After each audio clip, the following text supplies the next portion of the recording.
Hi friends, today we will talk about how to fix or how to solve the problem of Chase App. You will click on Settings. In this page you will go to Apps, Default Apps, App Settings. On above you will search about Chase App and you will click here.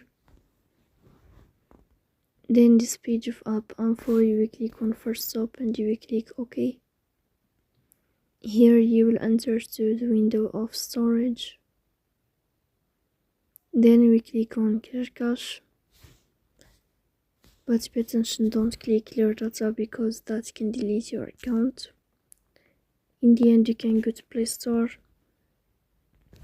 You will search about Chase App. Then you can uninstall your app and you can install it again. So please don't forget to support us by like and subscribe. See you next time.